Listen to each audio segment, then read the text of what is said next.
Alhamdulillahirrabbilalamin. Alhamdulillahillazi hadana lihaza wa ma kunna linahtadiya laula an hadanallah. Asyhadu an la ilaha illallah wa asyhadu anna Muhammadar Rasulullah sallallahu alaihi wasallam.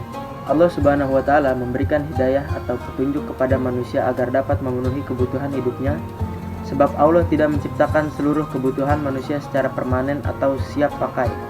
Namun Allah memberikan kewenangan kepada manusia untuk memikirkan dan menemukan sendiri apa yang menjadi kebutuhan umat manusia itu sendiri. Hal ini didasarkan pada fitrah Allah yang Allah anugerahkan kepada manusia sebagai makhluk sempurna atau insan kamil yang dapat mengelola alam ciptaan Allah ini. Dalam mengelola alam ciptaan Allah ini, manusia dapat merekayasa alam dalam memenuhi kebutuhan umat manusia, dan Allah Subhanahu wa taala telah menciptakan sifat pada setiap unsur yang ada di dalam ini sehingga manusia dapat merekayasa atau mengolah bahan alami untuk berbagai keperluan umat manusia. Dalam proses rekayasa terhadap alam yang dilakukan umat manusia akan menghasilkan produk baik berupa barang maupun jasa. Industri manufaktur merupakan suatu proses pengolahan bahan atau barang yang dapat menciptakan nilai tambah. Dalam kegiatan proses pengolahan bahan atau barang dapat melibatkan berbagai unsur baik berupa peralatan, mesin, maupun sumber daya manusia. Dalam Al-Quran dan hadis banyak ditemui ayat-ayat yang membicarakan atau menjelaskan baik secara tersurat maupun secara tersirat permasalahan industri manufaktur, diantaranya sebagaimana yang termakna dalam Al-Quran surat An-Nahl ayat 80.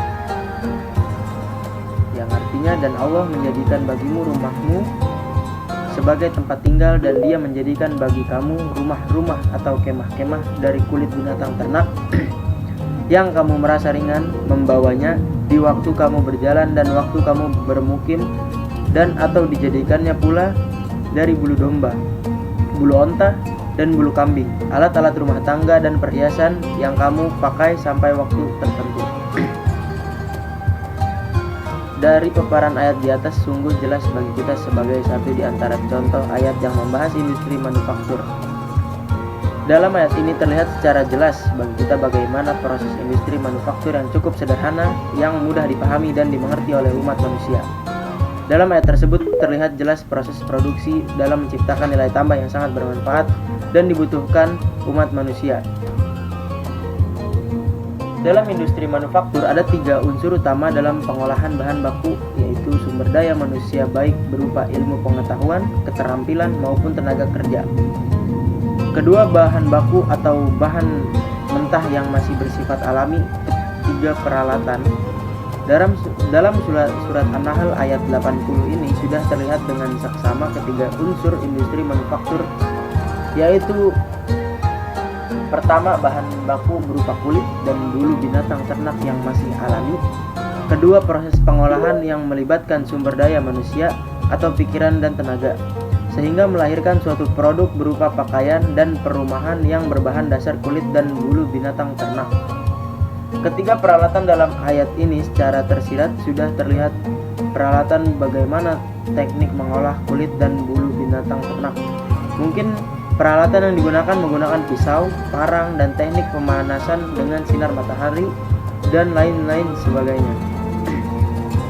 Dalam Al-Quran, surat An-Nahl ayat 80 sangat jelas Allah memberikan contoh yang sangat sederhana dalam bidang industri manufaktur, yaitu industri manufaktur bidang pengolahan kulit dan bulu binatang ternak. Industri manufaktur di bidang pengolahan wol atau bulu domba, unta, dan bulu kambing merupakan industri yang memproses bahan baku serat bulu binatang ternak menjadi benang dan produk tekstil. Manufaktur tekstil didasarkan pada perubahan dari serat menjadi benang, kemudian menjadi kain, sampai pada akhirnya menjadi tekstil. Tekstil kemudian dibuat menjadi pakaian atau benda-benda lainnya sesuai dengan kebutuhan kita masing-masing. Dengan demikian, dapat ditarik suatu kesimpulan bahwa dalam Islam telah ada petunjuk tentang industri manufaktur. Hal ini disebabkan oleh karena Allah Subhanahu wa taala tidak menciptakan semua kebutuhan manusia secara permanen atau siap pakai, namun harus diupayakan dengan diusahakan oleh umat manusia dengan memanfaatkan segala sumber daya yang ada, baik sumber daya manusia maupun sumber daya alam yang dapat dimanfaatkan untuk menciptakan nilai tambah dalam rangka memenuhi kebutuhan hidup umat manusia. Dalam contoh pembahasan ayat tentang industri manufaktur yang terdapat dalam Al-Quran Surat An-Nahl ayat 80 ini, dapat kita jadikan iktibar atau model yang dapat kita kembangkan pada seluruh jenis industri manufaktur yang dapat meningkatkan nilai tambah, seperti industri wol atau pemintalan benang, industri tekstil, industri besi, baja, dan lain-lain. Bekerja keras adalah cara yang paling efektif untuk memperoleh rahmat Allah. Begitulah Rasulullah SAW mengajarkan sejak 14 abad yang lalu.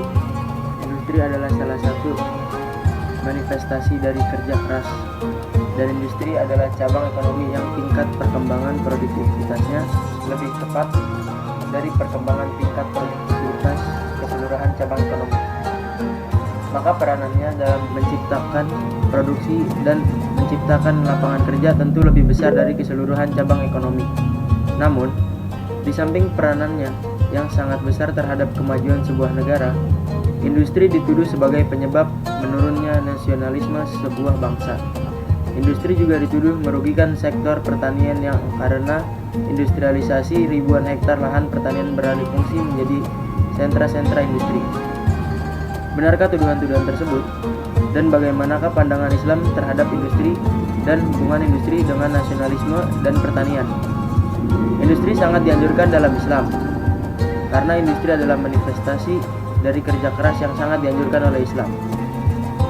Usaha industri adalah salah satu bentuk pekerjaan yang sangat dihormati dalam Islam. Namun dalam berindustri, seorang muslim harus menepati aturan-aturan Islam agar tidak menyimpang dari tujuan Islam.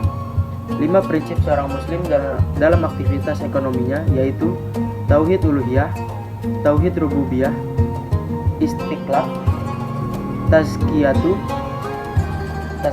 innah, dan al-falah.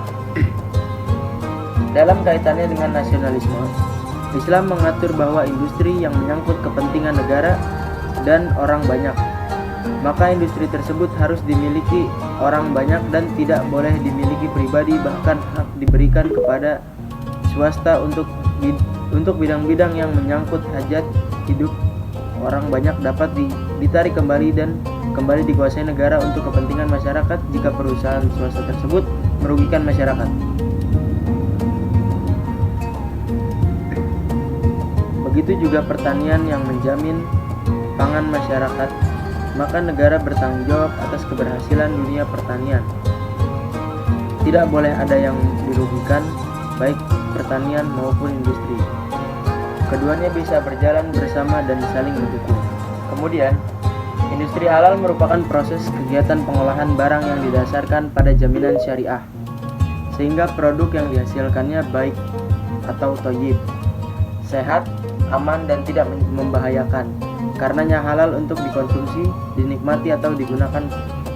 Konsep halal tidak semata hanya menjauhi zat yang tidak boleh dikonsumsi atau haram, tetapi juga termasuk aspek keselamatan dan kualitas yang terkait dengan proses pengolahan, penanganan, peralatan yang digunakan, penyimpanan, pengemasan, transportasi, dan distribusi. Konsep halal bukan semata sebagai konsep religi, namun dipahami sebagai konsep mutu yang menyeluruh.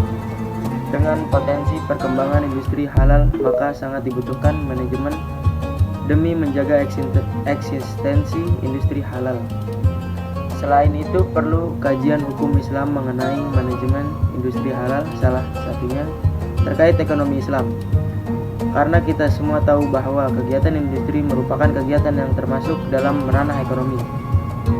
Dalam penelitian ini menggunakan metode penelitian kualitatif. Sumber data yang digunakan adalah buku Wacana Teologi Ekonomi dan Industri Halal serta artikel-artikel dalam jurnal yang berkaitan dengan tema. Teknik pengumpulan data dilakukan dengan cara literatur review. Hasil dalam penelitian ini yaitu Islam menganjurkan umatnya untuk ikut serta dan berpartisipasi dalam berbagai bentuk kegiatan ekonomi, pertanian, pengelolaan, perkebunan, perikanan, industri, dan perdagangan. Ya Allah, ghafir lana wa liwaliyina warhamhuma kama rabbayani shaghira. Al-muslimin wal muslimat, al-mu'minin wal mu'minat, al-ahya'i minhum wal amwat, innaka sami'un qaribun mujibun da'wah, ya wadud ya maudi ya mumni an kulli hajatin lil ibadika. Akhirul kalam, wassalamualaikum warahmatullahi wabarakatuh.